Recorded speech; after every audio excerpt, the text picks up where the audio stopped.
Hello everyone, তোমাদের সবাইকে আবারও তোমাদের সবচেয়ে প্রিয় চ্যানেল স্টাডি ইউনিয়নের নতুন আরেকটা ভিডিওতে আমরা স্বাগত জানাচ্ছি। তোমরা সবাই জানো ড্রাইভার পোস্টের মানে ত্রিপুরা হাইকোর্ট বা ত্রিপুরা জুডিশিয়াল একাডেমির যে রিক্রুটমেন্টটা তোমাদের ইনিশিয়েট হয়েছে ত্রিপুরা হাইকোর্টের এস্টাবলিশমেন্ট সেকশন থেকে, যেটা নোটিশটা বেরিয়েছে, আমরা তোমাদের অলরেডি বলেছিলাম যে মানে কি গ্রুপ ডি মানে গ্রুপ ডি প্লাস ড্রাইভার বা গ্রুপ ডি বা ড্রাইভারের পোস্টের যে রিক্রুটমেন্টটা তোমরা দেখে নিও 30 বা 31 মার্চের মধ্যে হয়ে যাবে। ঠিক সেম ভাবে কিন্তু ডেটটা দিয়ে দিয়েছিল। গ্রুপ ডি পোস্টের রিক্রুটমেন্টটা এখনো শুরু হয়নি, কারণ গ্রুপ ডিতে 10,200 বা 10,324 এমন অ্যাপ্লিকেন্টস আছে, ঠিক আছে। 10,324 অ্যাপ্লিকেন্টস আছে। সো এতগুলো অ্যাপ্লিকেশন প্রসেস করা, স্ক্রুটিনি করা, এগুলো কিন্তু একটু টাফ বা টাইম কনজিউমিং ব্যাপার, ঠিক আছে। আর এতজনের অ্যারেঞ্জমেন্ট করা এক্সাম হলে ওটাও কিন্তু একটু টাইম কনজিউমিং ব্যাপার, কারণ ড্রাইভার পোস্টে 600+ জমা পড়েছে, ঠিক আছে। মানে 655 সামথিং জমা পড়েছে বা অ্যাপ্লিকেবল যাদের পরীক্ষা হবে, ঠিক আছে। সো সংখ্যাটা অনেকটাই কম। সো কম যেটা সংখ্যা ওটা ওনারা নিয়ে নিচ্ছেন আগে। 10,000-এর উপরে যে সংখ্যাটা ওটা আস্তে আস্তে ওনারা নেবেন। It will take more 2 to 3 months of time. তোমরা বলতে পারো মে বা জুন মাসে গ্রুপ ডি ত্রিপুরা হাইকোর্টের বা জুডিশিয়াল একাডেমির গ্রুপ ডির পরীক্ষাটা কিন্তু হয়ে যাবে। তোমরা যারা গ্রুপ ডির আছো, আমাদের এই ড্রাইভার মানে পরীক্ষার যে ক্লাসগুলো ভালো করে দেখবে, কারণ সিলেবাস কিন্তু সেম, ঠিক আছে। সিলেবাস কিন্তু সেম, তাই আমরা তোমাদের কিন্তু একদিন পরে পরে আমরা এই ক্লাসগুলো নিয়ে আসছি, ঠিক আছে। তো দুটো পরীক্ষারই অ্যাপ্লিকেন্টস তোমরা কিন্তু ভালো করে দেখবে, ঠিক আছে।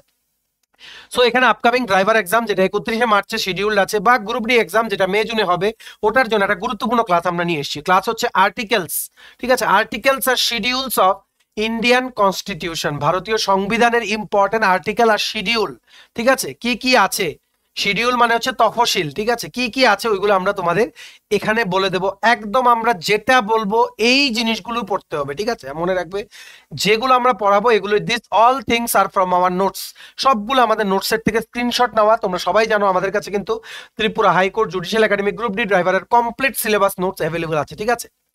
সো এই নোটসগুলো থেকেই আমরা তোমাদের পলিটি মানে ইন্ডিয়ান পলিটিটা ভেরি ভেরি ইম্পর্টেন্ট, কারণ ত্রিপুরা হাইকোর্ট বা কোর্ট রিলেটেড যা যা এক্সাম হয় জেনারেলি ত্রিপুরাতে, আমরা দেখেছি যে পলিটি পার্টটা থেকে কিন্তু ম্যাক্সিমাম কোশ্চেন্স কিন্তু জিজ্ঞেস করে।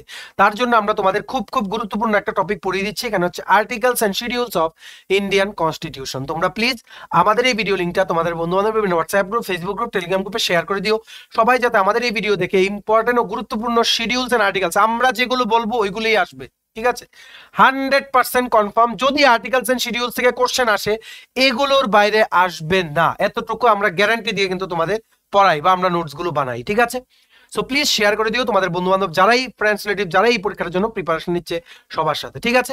চলো শুরু করছি। Before I begin this video, ছোট্ট একটা কথা বলে দিই, তোমরা যারা ফার্স্ট টাইম দেখছো আমার চ্যানেলটা বা আমার ভয়েসটা যারা ফার্স্ট টাইম শুনছো, এক্ষুনি আমার চ্যানেলটা সাবস্ক্রাইব করে দাও। স্টাডি ইউনিয়ন হচ্ছে একমাত্র প্ল্যাটফর্ম যেখানে তোমরা রিক্রুটমেন্ট ডেটা আপডেটস পাবে, exam paper analysis, cut off, সমস্ত রকম এডুকেশন নোটিফিকেশন, চাকরি সংক্রান্ত ত্রিপুরার সমস্ত গুরুত্বপূর্ণ আপডেট একটাই প্ল্যাটফর্মে পাবে। তোমরা আমার চ্যানেলটা এখনই সাবস্ক্রাইব করে রাখো। আমরা দায়িত্ব নিয়ে বলছি, যেভাবে হোক ত্রিপুরা সংক্রান্ত সমস্ত রকমের এক্সাম আপডেট, চাকরির আপডেট, চাকরির জন্য প্রিপারেশনের ভিডিও, এক্সাম সংক্রান্ত সমস্ত আপডেট, পরীক্ষা হবে কিনা, পরীক্ষা হয়ে গেলে কাট অফ রিলেটেড আপডেট, সবকিছু তোমরা আমাদের এই একটা platform study and win YouTube চ্যানেলে তোমরা পেয়ে যাবে। সো তোমরা সাবস্ক্রাইব করে সাইডের নোটিফিকেশন বেলটা কিন্তু অবশ্যই তোমরা ক্লিক করতে ভুলো না, ঠিক আছে।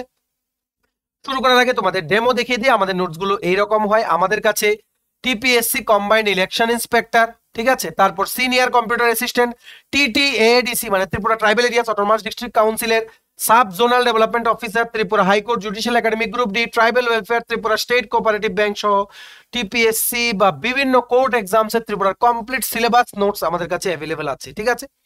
সো এই নোটসগুলো পেতে তোমরা আমাদের এক্ষুনি কল বা হোয়াটসঅ্যাপের মাধ্যমে যোগাযোগ করে নিতে পারো। আমাদের কন্ট্যাক্ট নাম্বার হচ্ছে 6033157164, ঠিক আছে। আমাদের কন্ট্যাক্ট নাম্বারটা প্রত্যেকটা স্লাইডের উপরে দেওয়া আছে ফর ইওর কনভিনিয়েন্স। সো চলো শুরু করছি। জাস্ট আমরা বেশি লম্বা করবো না ক্লাসটা, জাস্ট তোমাদের দেখিয়ে দেবো কোন কোনগুলো তোমাদের পড়তে হবে, ঠিক আছে। এগুলো সবগুলো আমাদের গ্রুপ ডি বা ড্রাইভারের যে নোটস গুলো আছে ওখানে ইন্ডিয়ান পলিটি পার্টটার থেকে নেওয়া, ঠিক আছে। দেখো এই নোটস গুলো আমাদের এইভাবেই হয়। So important articles of Indian constitution মানে ভারতীয় সংবিধানের যে সমস্ত গুরুত্বপূর্ণ অনুচ্ছেদগুলো যা যা আছে, অনেক আছে অনুচ্ছেদ, ঠিক আছে।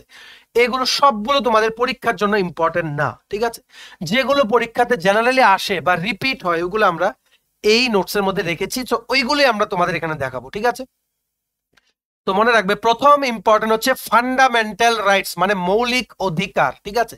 এই ফান্ডামেন্টাল রাইটস হচ্ছে আর্টিকেল নাম্বার, মানে অনুচ্ছেদ সংখ্যা 12 থেকে 35-এর মধ্যে যা যা আছে সবগুলো ফান্ডামেন্টাল রাইটস রিলেটেড আছে, ঠিক আছে। ফান্ডামেন্টাল রাইটস হচ্ছে 12 থেকে 35, 12 to 35, ঠিক আছে।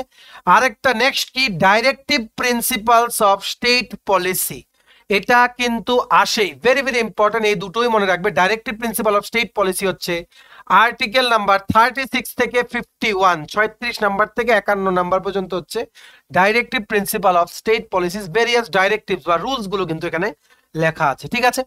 ফান্ডামেন্টাল ডিউটিস হচ্ছে আর্টিকেল নাম্বার 51A, ঠিক আছে। ফান্ডামেন্টাল ডিউটিস কি, মানে 51A, ঠিক আছে। Next, number of seats in Rajya Sabha, রাজ্যসভাতে কটা সিট থাকবে ওটা বলে কনস্টিটিউশন আর্টিকেল নাম্বার 80, ঠিক আছে। Number of seats in Lok Sabha ওটা বলে কনস্টিটিউশন আর্টিকেল নাম্বার 81। হিন্দিটাকে অফিসিয়াল ল্যাঙ্গুয়েজ বলে আর্টিকেল নাম্বার 343, ঠিক আছে। তোমরা মোবাইল বা ল্যাপটপ যেটা দিয়ে দেখছো ফুল স্ক্রিন করে রোটেট করে নাও, তাহলে দেখতে পারবে, ঠিক আছে। নেক্সট, প্রেসিডেন্ট রুলস যখন লেগে যায় কোনো স্টেটে ডিউ টু সাম ইমার্জেন্সি, তখন এই যে প্রেসিডেন্ট রুল যে লাগবে ওটার কি মানে নিয়ম হবে বা ওটা যে লাগার অধিকার আছে ওটা বলা হয় অ্যাকর্ডিং টু আর্টিকেল নাম্বার 356, 356তম অনুচ্ছেদে বলা হয় ইন্ডিয়ান কনস্টিটিউশনের, ঠিক আছে। Article number 370, special status two Kashmir, এই 370টা ইমপ্লিমেন্ট হওয়ার পরই কিন্তু লাদাখ কিন্তু কাশ্মীর থেকে আলাদা হয়ে গেছে, ঠিক আছে। এখন লাদাখের মানুষ কিন্তু ডিমান্ড করছে যে 6th শিডিউল, একটা কিন্তু লাদাখে কিন্তু সোনাম ওয়াংচুক, তোমরা জানো সবাই সোনাম ওয়াংচুক, যাকে ইন্সপায়ার করে 3 ইডিয়টস মুভিটা হয়েছিল, উনি কিন্তু সেই ক্যারেক্টার, ঠিক আছে। উনি কিন্তু একজন বৈজ্ঞানিক বা সায়েন্টিস্ট যিনি নাকি লাদাখে থাকেন, ঠিক আছে। উনি কিন্তু এখন ওখানে কিন্তু ফাস্ট করছেন, ফাস্ট আনটিল ডেথ, মানে উনি আমরণ অনশনে আছেন। কেন? কারণ উনি গভর্নমেন্টের, উনি দেখো এগুলো কিন্তু ইম্পর্টেন্ট কারেন্ট অ্যাফেয়ার্স, তার জন্য আমরা বলছি, ঠিক আছে। কারণ গভর্নমেন্টের উনি অ্যাটেনশন উনি পেতে চান বা উনি চান যে গভর্নমেন্ট যাতে লাদাখের দিকে তাকায়। কেন? কারণ ওখানে যদি বড় বড় ইন্ডাস্ট্রি, মাইনিং, কনস্ট্রাকশন ওইসব যদি কাজ আরম্ভ হয়, লাদাখের ইকো বা বায়োডাইভার্সিটিটা কিন্তু এফেক্ট হবে। লাদাখের বায়োডাইভার্সিটি এফেক্ট হওয়া মানে ইকোলজিক্যাল ব্যালেন্সটা এফেক্ট হওয়া মানে ডাইরেক্টলি এফেক্ট পড়বে হিমালয়াসের উপরে। হিমালয়াসের উপরে এফেক্ট পড়লে গ্লেসিয়ার্স যেগুলো আছে ওগুলো গলে যাবে, ঠিক আছে। মনে রাখবে ওইখানের যে হিমালয়াস বা গ্লেসিয়ার্স ওইগুলোর জলের উপরে এন্টায়ার নর্থ ইন্ডিয়া ডিপেন্ড করছে, এন্টায়ার নর্থ ইন্ডিয়া। তার জন্য উনি চাইছেন, অনেকগুলো ডিমান্ড আছে লাদাখের মানুষের। কিছুদিন আগে কিন্তু 30,000 মানুষ কিন্তু লাদাখে একসাথে 30,000 মানুষ কিন্তু ওখানে জমায়েত হয়েছিল two demand from the government various things. একটা হচ্ছে 6th শিডিউলে যাতে লাদাখকে আনা হয়, ত্রিপুরার মতোই এডিসি এরিয়া যাতে একটা হয়, যাতে নিজেদের সিলেক্ট করা প্রতিনিধিরাই যাতে ওনাদের নিজেদের ওই এরিয়ার জন্য যাতে রুলস বানাতে পারে, ঠিক আছে। 6th শিডিউলে যাতে আনা হয়। নাম্বার টু হচ্ছে লাদাখের থেকে যাতে পার্লামেন্টে যাতে কি করা হয়, লাদাখের থেকে পার্লামেন্টে যাতে ওনাদের সিট যাতে বাড়ানো হয়। আগে যখন কাশ্মীরের সাথে একসাথে যখন ছিল লাদাখ, তখন কিন্তু 4 জন কিন্তু তোমাদের ওখানে থাকতো। এখন কিন্তু এখন অনলি একজন এমপি আছে যিনি নাকি লাদাখকে রিপ্রেজেন্ট করেন। That is not enough for them, ঠিক আছে। আর নাম্বার 3 হচ্ছে তোমাদের লাদাখে যাতে কোনো রকমের কনস্ট্রাকশন বা এমন ইন্ডাস্ট্রিয়ালাইজেশন যাতে না হয়। কেন? দেখো ইন্ডাস্ট্রিয়ালাইজেশন কে না চায়, কিন্তু লাদাখের মতো জায়গাতে এটা হচ্ছে সেন্সিটিভ এরিয়া, ঠিক আছে। কারণ হিমালয়াস, চারিদিকে হিমালয়াস, গ্লেসিয়ার, ওইগুলো যদি গলে যায় এগুলোর এফেক্ট ডাইরেক্টলি পড়বে ইন্ডিয়ার বাকি স্টেট গুলোতে, ঠিক আছে। উনি একজন সায়েন্টিস্ট সোনাম ওয়াংচুক, ঠিক আছে। উনি কিন্তু প্রোটেস্ট করছেন। তোমরা ইন্টারনেটে দেখো বা ইউটিউবে দেখো, অনেক ভিডিও আছে। উনি কিন্তু বা ওনার ইনস্টাগ্রামে দেখো, ঠিক আছে। উনি কিন্তু ওনার একটা ইনস্টাগ্রাম আছে Sonam Wangchuck.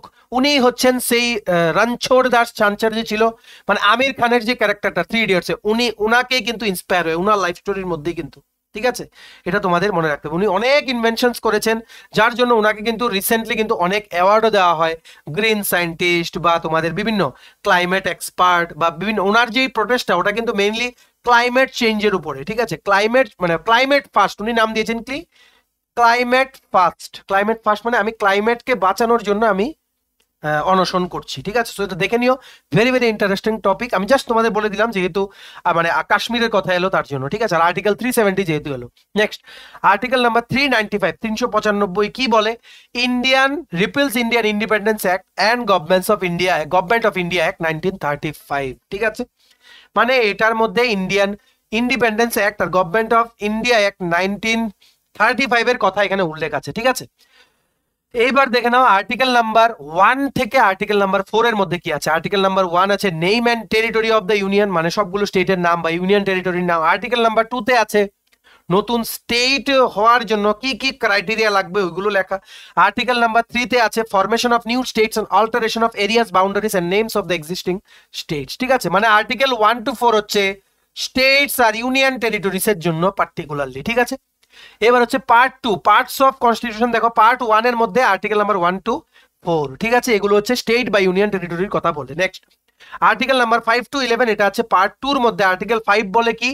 Citizenship at the commencement of the constitution, মানে সিটিজেনশিপ মানে একজন ভারতীয় নাগরিক হতে গেলে কি কি লাগবে, কাকে আবার ভারতীয় নাগরিক বলা হবে, এগুলো সবগুলো আর্টিকেল নাম্বার 5 এ, পার্ট 2 আন্ডারে আর্টিকেল নাম্বার 5 এগুলো লেখা আছে, ঠিক আছে। Next article number 6, rights of citizenship of a certain person who has migrated to India from Pakistan, ঠিক আছে। যারা মাইগ্রেশন করেছে পাকিস্তান থেকে ইন্ডিয়াতে, ওদের সিটিজেনশিপ ইন্ডিয়াতে কি কি রুলসে দেওয়া যায় এগুলো সবগুলো article number 6 under part number 2 লেখা আছে, ঠিক আছে। নেক্সট আর্টিকেল নাম্বার 10 হচ্ছে continuance of rights of citizenship, এটা এত ইম্পর্টেন্ট না। আর্টিকেল নাম্বার 11 হচ্ছে parliament to regulate the right of citizenship by law, ঠিক আছে। এটা মনে রাখবে। আর্টিকেল নাম্বার 5 থেকে 11 ডিল করে সিটিজেনশিপ, ঠিক আছে। এটাই হচ্ছে ইম্পর্টেন্ট। নেক্সট আর্টিকেল নাম্বার 12 থেকে 35, 12 থেকে 35 number article under part 3। 12 number article কি বলে? ডেফিনেশন অফ এ স্টেট, মানে একটা স্টেটকে স্টেট কখন বলা হবে বা কি ক্রাইটেরিয়া ফুলফিল করলে এটাকে স্টেট বলা হবে, ওইগুলো লেখা আছে under article number 12। Next article number 13, laws that are inconsistent with or in derogation of the fundamental rights, মানে ফান্ডামেন্টাল রাইটস মানে কেউ যদি উল্লঙ্ঘন করে বা কাউকে যদি না দেওয়া হয় ওইগুলোর এগেনস্টে কি স্টেপ বা কি কি প্রসেস আছে ওইগুলো সমস্ত কিছু আর্টিকেল নাম্বার 13 এ লেখা আছে, ঠিক আছে। Originally the constitution had provided for 7 basic fundamental rights, but now there are only 6 rights, ঠিক আছে। মনে রাখবে রাইট টু প্রপার্টিটাকে কিন্তু বাদ দেওয়া হয়েছিল, ঠিক আছে। এটা তোমাদের আমরা বলবো, মানে এই নোটেই লেখা আছে, নেক্সট স্লাইডে আমরা দেখাবো, ঠিক আছে। অরিজিনালি কিন্তু 7টা ছিল ফান্ডামেন্টাল রাইটস, কিন্তু এখন আছে 6টা ফান্ডামেন্টাল রাইটস, ঠিক আছে। The right to property was deleted from the list of fundamental rights by the 44th amendment act 1978। It made a legal right in the part 12 of the constitution. এখানে কি বলেছে? আগে right to hold a property, মানে সবারই একটা property বা একটা জায়গা জমিন নেওয়ার অধিকার আছে এই দেশে যারাই ইন্ডিয়ার সিটিজেন, ঠিক আছে, বা নাগরিক। ওটা আগে ফান্ডামেন্টাল রাইটসের 7টা ছিল আগে, ওটার মধ্যে এটা ইনক্লুডেড ছিল। কিন্তু 44th সংশোধন বা 44তম সংশোধন যেটা কনস্টিটিউশন বা সংবিধানে হয়েছিল কবে? 1978-এ, ঠিক আছে। 1978 সনে যেই মানে সংশোধনটা হয়েছিল 44তম, ওটার মধ্যে এই ফান্ডামেন্টাল রাইটস থেকে রাইট টু প্রপার্টিটা বাদ দেওয়া হয়েছে। এখন এটা বাদ দেওয়ার পরে টোটাল ফান্ডামেন্টাল রাইটস হয়ে গেছে ইন্ডিয়ান কনস্টিটিউশনে টোটাল 6টা, ঠিক আছে। এটাকে রাইট টু প্রপার্টিটাকে বাদ দিয়ে এটাকে এখন করা হয়েছে ফান্ডামেন্টাল রাইটস থেকে লিগ্যাল রাইট করা হয়েছে, ঠিক আছে। লিগ্যাল রাইট এটাকে করা হয়েছে, আইনগত অধিকার যে আমার একটা প্রপার্টি আমি পেতে পারি being a citizen of the country, ঠিক আছে। সো এগুলো হচ্ছে ইম্পর্টেন্ট আর্টিকেল, আরো আছে, এই দেখো এগুলো তোমাদের পড়তে হবে। কি কি আদার ইম্পর্টেন্ট আর্টিকেলস হচ্ছে রাইট টু ইকুয়ালিটি বলে আর্টিকেল 14 থেকে 18। আর্টিকেল 17 বলে অ্যাবলিশন অফ আনটাচেবিলিটি। এটা টিপিএসসি যে কবার এসছে কোনো গ্যারান্টি নেই, এটা ভালো করে পড়ে যেও, আমি কিন্তু স্টার মার্ক দিয়ে রাখছি, ঠিক আছে। Abolition of untouchability. Next article 20 বলে protection in respect of conviction of offences, মানে কেউ যদি কোনো ভুল করে থাকে ওটার থেকে প্রোটেক্ট করার, ঠিক আছে। বা যদি ধরো কোনো মানে নির্দোষ ব্যক্তিকে যদি কোনো কিছুতে যদি ফাঁসিয়ে দেওয়া হয় তখন ওখান থেকে কি কি কোনো অফেন্সের জন্য মানে কোনো যদি ওনাকে যদি মানে মানে দোষী মানা হয় তখন ওখান থেকে কি করে প্রোটেকশন উনি পেতে পারেন ওটা সব লেখা আছে article number 20। Next article number 22, protection against arrest and detention in some cases, ঠিক আছে। মানে কোনো কেসে অ্যারেস্ট বা ডিটেনশনের জন্য কি কি প্রসিজারস আছে ওইগুলোর প্রোটেকশন কি করে, মানে একজন সিটিজেনকে কি করে প্রোটেক্ট দেওয়া হবে, প্রোটেকশন দেওয়া হবে, ওনার অধিকারটা কি করে বাঁচানো হবে, বা ওনার যেই মানে রাইট টু লিভ যে জিনিসটা আছে ওটা কি করে এনশিওর করা হবে, ওনাকে যদি কোনো ফলস কেস বা কোনো কিছু যদি ফাঁসিয়ে দেওয়া হয়, অ্যারেস্ট বা ডিটেনশন থেকে কি করে ওনাকে প্রোটেকশন দেওয়া হয় ইন সাম কেসেস, ওইগুলো কিন্তু আর্টিকেল নাম্বার 22 তে লেখা আছে। Next article number 23 prohibition of human trafficking, human trafficking prohibit করা। বিভিন্ন দেশে যে হিউম্যান ট্রাফিকিং বা হিউম্যান স্মাগলিং বলা হয়, মানে এক দেশ থেকে আরেক দেশে পাচার করে দেওয়া যেগুলো হয়, ওইগুলোকে প্রহিবিট করা। ঠিক আছে, article number 24 prohibition of employment of children under 14 years of age in factories and mines, 14 বছরের থেকে নিচে যে শিশু আছে ওনারা কিন্তু কাজ করতে পারবেন না, এটাকে প্রহিবিট করা। এটা ভেরি ভেরি ইম্পর্টেন্ট, অনেকবার এসছে টিপিএসসি তে। Next article number 29 29 number article কি বলে, protection of interest of minority, minority যারা আছেন ওনাদের ইন্টারেস্ট, ঠিক আছে, বা ওনাদের অধিকার বা ওনাদের যা যা ইচ্ছা আছে ওই মানে ওনাদের যে সমস্ত নাগরিক মানে বেসিক যে সমস্ত রাইটস গুলো আছে ওইগুলো প্রোটেক্ট করা। ঠিক আছে, নেক্সট আর্টিকেল নাম্বার 32 এটা মানে কতবার যে এসছে article number 32, remedies for enforcement of fundamental rights. ঠিক আছে, রিমিডিস মানে সংশোধন, for enforcement of fundamental rights মানে ফান্ডামেন্টাল রাইটস এনফোর্স করার জন্য যা যা রিমিডিস আছে ওইগুলো, রিমিডিস মানে সংশোধন আছে, ফান্ডামেন্টাল রাইটস মানে ধরো কেউ পাচ্ছে না, ঠিক আছে, ওটার থেকে রিমিডি পেতে কি কি আছে ওইগুলো আর্টিকেল নাম্বার 32 তে লেখা আছে। ঠিক আছে, very very important article number 32। Next article number 37 application of directive principles of state policy, এটা অলরেডি আমরা বলেছি। আর্টিকেল নাম্বার 44 এটা রিসেন্টলি এসএসসি পরীক্ষা তো এসেছে, article number 44 uniform civil code. ঠিক আছে, article number 50 separation of judiciary from executive, very very important, separation of judiciary from executive হচ্ছে article number 50। Next article number 52 বলে প্রেসিডেন্ট অফ ইন্ডিয়ার যে পোস্ট, বর্তমানে প্রেসিডেন্ট হচ্ছে 15 প্রেসিডেন্ট শ্রীমতী দ্রৌপদী মুর্মু। ঠিক আছে, next she is from Orissa. ঠিক আছে, নেক্সট আর্টিকেল নাম্বার 63 বলে যে ইন্ডিয়াতে একটা ভাইস প্রেসিডেন্টের পোস্ট থাকতে হবে, এই ভাইস প্রেসিডেন্টের পোস্টার হচ্ছে আর্টিকেল নাম্বার 63 তে কিন্তু লেখা আছে। নেক্সট এমন দেখো সবগুলো আর্টিকেলস আছে, তোমরা যারা নোটস নিয়েছো তোমরা কিন্তু এগুলো পড়ে নিও। ঠিক আছে, আমরা জাস্ট এখানে দেখিয়ে দিচ্ছি। আর্টিকেল নাম্বার 76 এ বলে অ্যাটর্নি জেনারেল অফ ইন্ডিয়া একজন থাকতে হবে। আর্টিকেল নাম্বার 80 তে বলে রাজ্যসভার কম্পোজিশন কি হবে ওটা বলে, মানে রাজ্যসভাতে কতজন মেম্বার্স থাকবেন, কোন স্টেট থেকে কতজন থাকবেন, ওই সমস্তগুলো রাজ্যসভার লেখা আছে আর্টিকেল নাম্বার 80 তে। 81 এ হচ্ছে লোকসভা। ঠিক আছে, আর্টিকেল নাম্বার 110 মানি বিলস এর ব্যাপারে বলে। আর্টিকেল নাম্বার 124 বলে সুপ্রিম কোর্ট একটা থাকতে হবে, very very important. Article number 148 বলে একটা সিএজি থাকতে হবে, মানে controller and auditor general of India. ত্রিপুরাতেও কিন্তু এজি অফিস আছে, জিবি দিকে যেতে কিন্তু এজি অফিস আছে, এজি অফিসে কিন্তু সমস্ত হিসাব কিতাব কিন্তু হয়। ঠিক আছে, এই গভর্নমেন্ট অফ ত্রিপুরার যা এক্সপেন্ডিচার বা খরচ হয় বাজেট, ওই সবগুলো কিন্তু এপ্রুভেলের জন্য, মানে বছরে কতটুকু খরচ হলো আর কতটুকু ধরা হয়েছিল, ডিফারেন্স কত, ওইগুলো কিন্তু এজির মানে অ্যাকাউন্ট জেনারেল অফ ইন্ডিয়ার যে ডেটা আছে ওইগুলোর সাথে কিন্তু ম্যাচ করাতে হয়। ঠিক আছে, কারণ ম্যাচ যদি না করায় যা গ্যাপ থাকবে ওই গ্যাপ এজির রিপোর্ট কিন্তু সেন্ট্রাল গভর্নমেন্টকে পাঠাতে হয়। ঠিক আছে, এই সেন্ট্রাল গভর্নমেন্টের যে রিপোর্টটা হয় ওটার মধ্যে যদি কোনো গ্যাপ থাকে, ঠিক আছে, যে এই মানে ধরো কোনো এক্সপেন্ডিচার মিলছে না, যে এজির হিসাবে একটা বেশি এলো এক্সপেন্ডিচার, স্টেট গভর্নমেন্টের হিসাবে কম এলো, এই গ্যাপটা কিন্তু স্টেট গভর্নমেন্টের কিন্তু গিয়ে কিন্তু এজি অফিসে গিয়ে কিন্তু ম্যাচ করে আসতে হয়, যাতে সেন্ট্রাল গভর্নমেন্টকে যখন রিপোর্ট পাঠাবে বোথ রিপোর্ট ম্যাচেস। ঠিক আছে, কারণ স্টেট গভর্নমেন্ট থেকে একটা রিপোর্ট পাঠানো হয় আর সেন্ট্রাল গভর্নমেন্ট থেকে কিন্তু একটা রিপোর্ট পাঠানো হয়। ঠিক আছে, নেক্সট আর্টিকেল নাম্বার 153 বলে there should be a governor বা স্টেটের যে রাজ্যপাল হবে ওটা বলে আর্টিকেল নাম্বার 153, 153 নম্বর আর্টিকেল। ঠিক আছে, 165 বলে অ্যাডভোকেট জেনারেল অফ স্টেট যে হবে একটা পোস্ট থাকবে ওটা বলে অ্যাডভোকেট জেনারেলের 165। আর্টিকেল নাম্বার 214 বলে হাইকোর্ট থাকতে হবে প্রত্যেকটা স্টেটে। ঠিক আছে, আর্টিকেল নাম্বার 243 থেকে 243 ও পঞ্চায়েত নিয়ে ডিল করে, মিউনিসিপ্যালিটি হচ্ছে 243 পি থেকে 243 Z G part 9A of the constitution. Next cooperative societies article number 243 ZH থেকে 243 ZT part 9B। Scheduled and tribal areas article number 244 part 10। Centre স্টেটের যে রিলেশন থাকবে ওটা বলে আর্টিকেল নাম্বার 245 থেকে 263 পার্ট 11। আর্টিকেল নাম্বার 266 বলে consolidated fund and public accounts fund. Next article number 267 বলে contingency fund of India. Next article number 280 বলে finance commission. Recently কিন্তু ফিনান্স কমিশন কিন্তু অ্যাপয়েন্ট হয়েছে নতুন 16th ফিনান্স কমিশন, ওটার চেয়ারম্যানের কথা কিন্তু তোমাদের পড়তে হবে। ঠিক আছে, নেক্সট আর্টিকেল নাম্বার 300A বলে right to property. Article number 315 বলে একটা পাবলিক সার্ভিস কমিশন থাকতে হবে for the union and for the states. Article number 324 থেকে 329 বলে ইলেকশন যে হতে হবে ওটার কি কি রুল আছে, এর মধ্যেও কিন্তু ইলেকশন কমিশন অফ ইন্ডিয়ার এস্টাবলিশমেন্টও কিন্তু এখানে কিন্তু ইনক্লুড আছে। ঠিক আছে, আর্টিকেল নাম্বার 338 বলে একটা স্পেশাল কমিশন থাকতে হবে for ST and SC।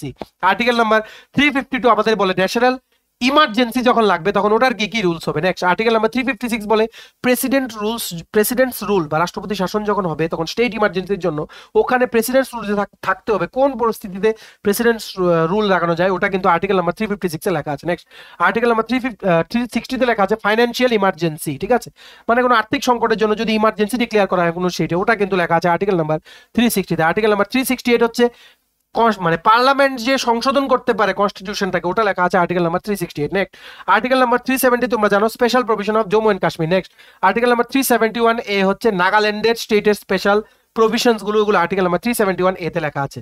371 J তে কি লেখা আছে, special status for Hyderabad Karnataka region, ঠিক আছে। তো এই ছিল important articles of Indian constitution. এই দেখো এতগুলো আর্টিকেলস এর মধ্যে তোমাদের কমন কিন্তু পড়বেই, এর বাইরে আর্টিকেলস কিন্তু জেনারেল কিন্তু বিভিন্ন কম্পিটিটিভ এক্সামে কিন্তু জিজ্ঞেস করা হয় না, এগুলো হচ্ছে মোস্ট রিপিটেড কোশ্চেন, তাই বারে বারে পড়ে যাও, মুছে দিচ্ছি, তোমরা স্ক্রিনশট তুলে তুলে রাখতে পারো, বা আমাদের কাছে নোটস আছে, তোমরা আমাদের সাথে এই নাম্বারে হোয়াটসঅ্যাপে যোগাযোগ করে নোটসগুলো তোমরা নিয়ে নিতে পারো, এগুলো নোটসেরই পার্ট, ঠিক আছে।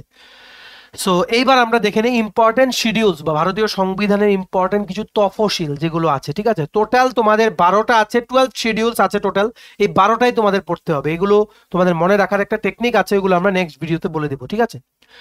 ফার্স্ট শিডিউল, প্রথম schedule contains the list of states and union territories and their territory, state আর ইউনিয়ন টেরিটরির ব্যাপারে বলে ফার্স্ট শিডিউল, ঠিক আছে। সেকেন্ড শিডিউল কি বলে, second schedule contains provisions as to president, governor, speaker, deputy speaker, মানে speaker of the house of the people, chairman and deputy chairman of the council of states and the speaker and deputy speaker of the legislative assembly and chairman and the deputy chairman of the legislative council of a state, এই সবগুলো একটা স্টেটে হতে হবে, ওইগুলো কিন্তু বলে second schedule of the Indian constitution. First schedule বলে স্টেট আর ইউনিয়ন টেরিটরি থাকতে হবে যে ইন্ডিয়াতে, ওটা বলে, ঠিক আছে।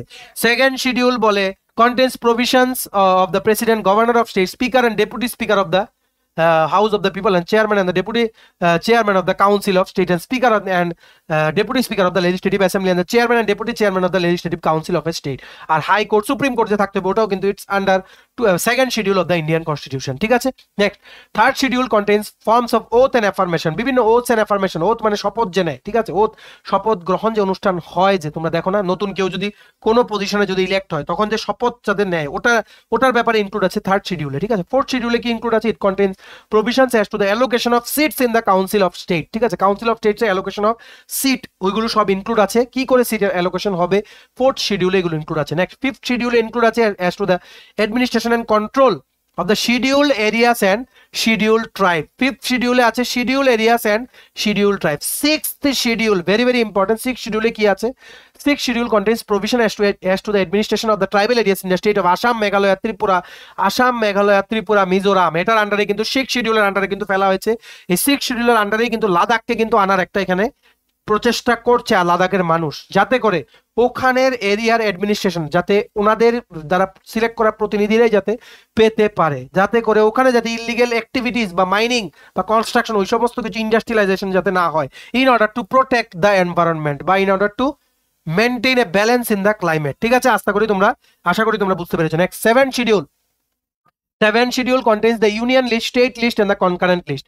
Eighth schedule contains the list of recognized languages. Eighth schedule আছে কি ভাষা কি কি আছে অফিশিয়াল ল্যাঙ্গুয়েজ, ওগুলো সব eighth schedule আছে, ঠিক আছে। Next ninth schedule contains provision as to validation of the certain acts and regulations, এটা এত ইম্পর্টেন্ট না। Next 10th schedule contains provision as to disqualification on the ground of মানে defection, এটা ভেরি ভেরি ইম্পর্টেন্ট, যদি কোনো disqualification হয়, ঠিক আছে, যদি কোনো ডিসকোয়ালিফিকেশন হয় রাজ্যসভা বা লোকসভা বা কোনো পোস্টে, ওটার ব্যাপারে কি কি আছে ওগুলো সব 10th শিডিউলে লেখা আছে। নেক্সট 11th শিডিউল হচ্ছে 73rd অ্যামেন্ডমেন্ট করে 11th শিডিউল ঢুকানো হয়েছিল। 73rd অ্যামেন্ডমেন্ট কি, contains the powers, authority and responsibility of panchayat, ঠিক আছে।